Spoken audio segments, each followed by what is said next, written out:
Hi, my name's Rachel Andrews. Welcome to Everyday Athlete. On this week's video, I thought we'd take a look at how to measure temperature in the water.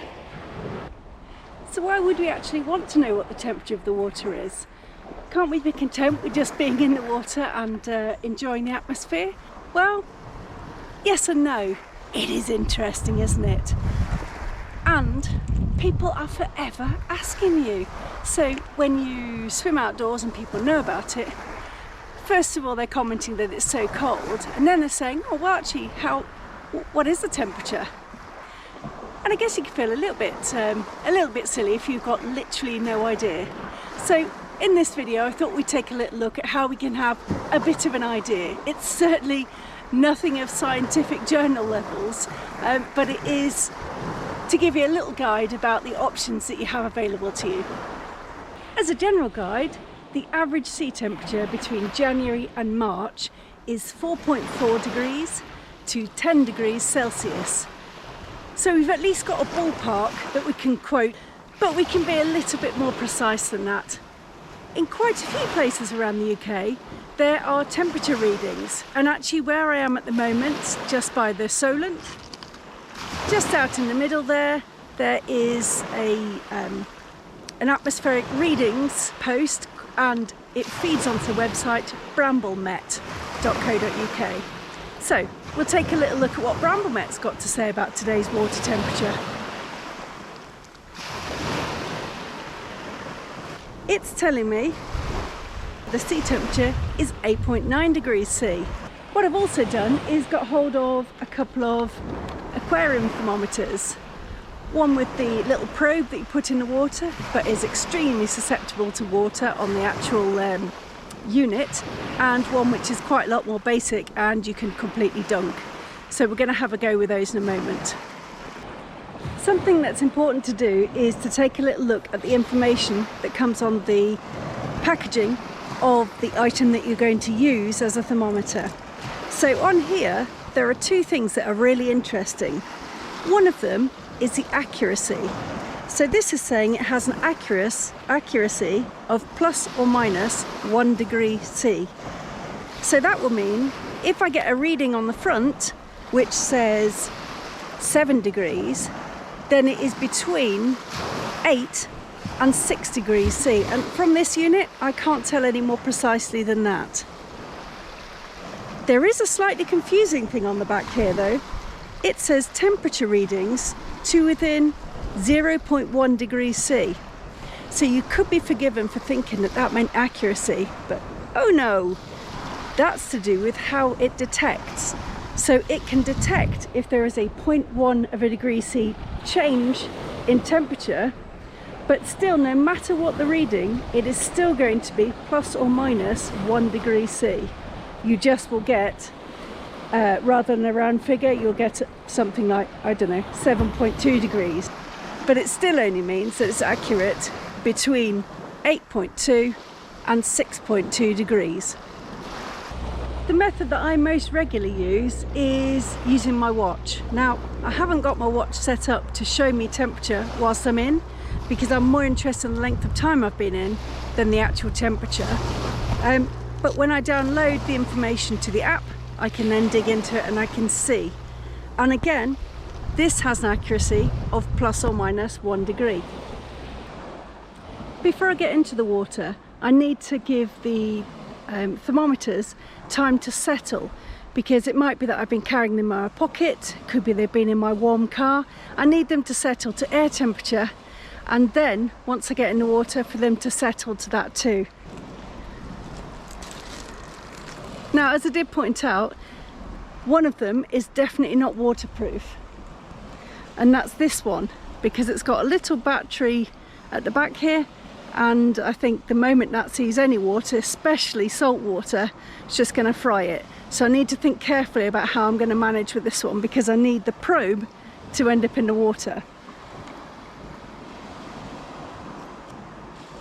Not such a massive concern with this one. I think I'm just going to put a bit of line around the top of here and just dangle it into the water. And I'm thinking of using this groin just here for dangling them off of in some fashion. Let's look at that in a moment. Okay, time to get in. Now, I've had to go a little bit Heath Robinson in terms of how I've attached my probes to this groin, but I'm going to show you what I came up with. It's not brilliant, but it'll work for the time being. I wouldn't recommend it if you're doing a long swim though. Let's take a little look.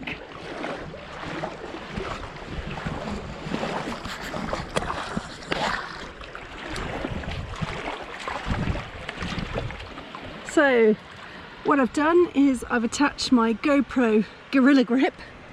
I've put a phone case to hold my probe.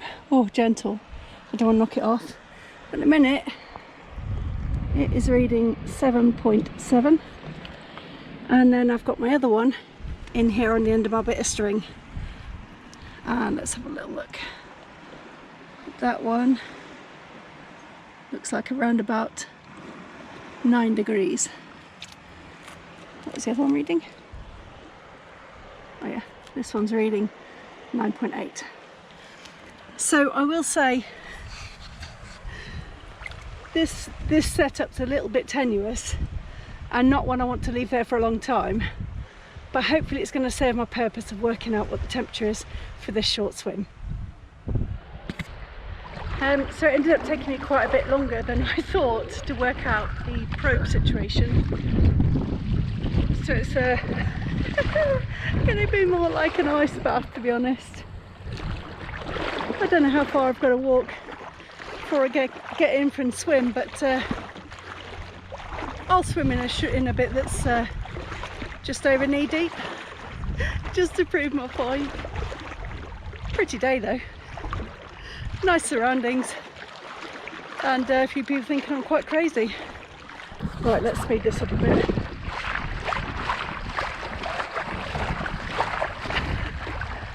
Oh, I'm almost crotch deep. I doubt this looks anything like Baywatch. It certainly doesn't feel like it. Oh, this will do.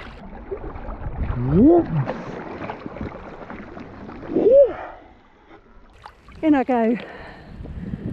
Let's get the old watch on the go.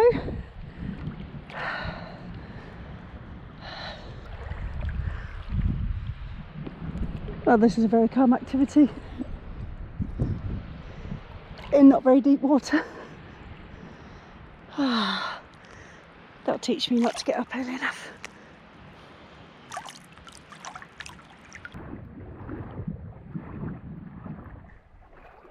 Oh no, my probe's ended up out of the water. I wonder what it's reading now. It's reading 12.3 because the probe's not in the water.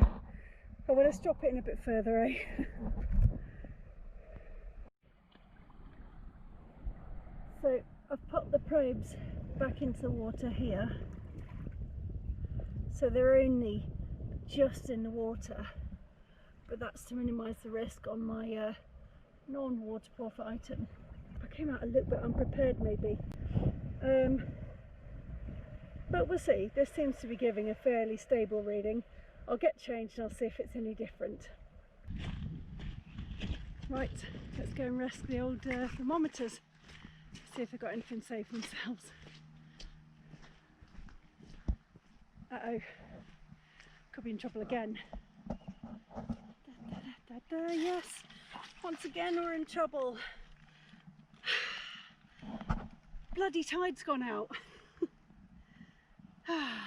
Right, one more dip. Maybe I'll stand on these little things here. Dump my probes in the water.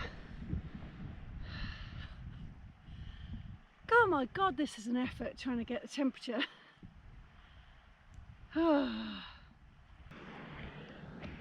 Okay, we look to have settled at 9.8 on the probe. Let's fish the other one out.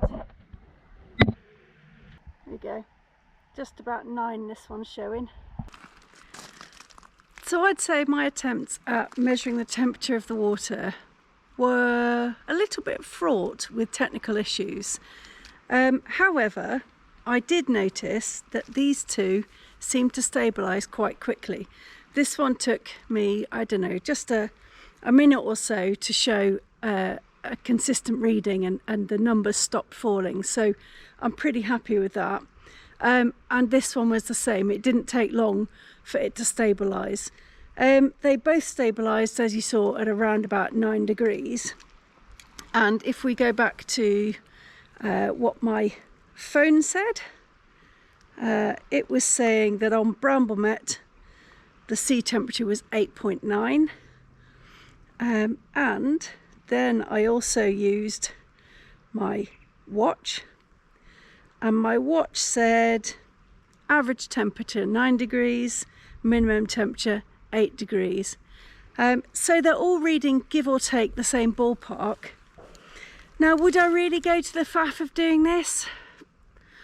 I don't think so, if I'm honest. Maybe if I was swimming somewhere like a lake, where I could just leave it on the side, or perhaps a river where I could just leave the probe on the side, leave the unit on the side and the probe in the water, and it stay there throughout my swim, easy peasy, and that'd be fine. But here, where I'm swimming somewhere tidal, and I've got either the risk that the unit ends up covered or the probe ends up out of the water, as happened today, that's a bit of a faff. This one, however, I could see myself maybe attaching it to the tow float and towing it along with me and seeing what that gives, because it's a ready reckoner. It cost me under £3 from a pet shop that has aquariums. So just to give me a bit of a guide, that's fairly helpful. But I'd say overall the most helpful thing was my watch. So I listened to something which maybe a few of you also watched on Friday night by Professor Mike Tipton, and his talk on cold water swimming was fascinating. He's an expert on extreme physiology, and he was saying that in water underneath 10 degrees we need to be staying in for a maximum of 10 minutes. So in actual fact, although I can measure and I can fanny around trying to get some readings out of it, if I know I'm going in winter, then I know the water's going to be between 4.4 and 10 degrees in the UK. So I fall into that bracket. So I need to be making sure I'm not staying in much longer than 10 minutes. I wanted to tell you a little bit more about that thing I was watching by Professor Mike Tipton. It was put on by Immerse Hebrides and H2O. And so if you take a look on their Facebook pages, you might see a hint of it. I'm not sure if they're going to post the full thing going on into the future, but if you Google Mike Tipton cold water swimming, you should come up with some stuff. The thing that I found really fascinating was that, and something I know from my own experience, is that you can habituate to getting into cold water. So I no longer shriek or even make a noise, to be honest, getting in. I might go, whoo, that's a bit chilly, but nothing too much. And I also don't shiver very often. And I thought that was just me getting more used to it. But it seems that whilst you can habituate to getting into cold water and dull the cold shock response, you cannot habituate your body to losing enough temperature that you can suffer swim failure. And so that's that magic 10 minutes in 10 degrees water, so that being the maximum time you should safely spend in there, because it's possible to swim to unconsciousness, something I would never have thought possible. I was pretty sure that I would know when I needed to get out. I've got myself pretty cold before, but I've maybe pushed it way closer to the edge than I ever thought I had. So my takeaway from that is that I'm going to be shortening up my winter swimming, unless I'm in a wetsuit, and I might go a little bit longer. But really just thinking about, as I said in my previous videos, the fact that it is just getting in there and experiencing it. It certainly isn't something that I'm doing for fitness at the moment. So for me, this stuff's interesting. I note it down for myself. I don't post it on the internet. I certainly don't post a temperature and a time that I've been in the water, because I don't want people to think it's a competition. It's not. It's about being in the water and being safe. So think about if you want to measure. It might be that you're training for something, but think why you're doing it and what you're doing with that information. But most of all, don't stay in too long. I hope you enjoyed this week's video. And if you did, you'll join me next week for another one, and you'll also consider subscribing to my channel. I'd love to have you along. And I'll see you next Tuesday. Bye.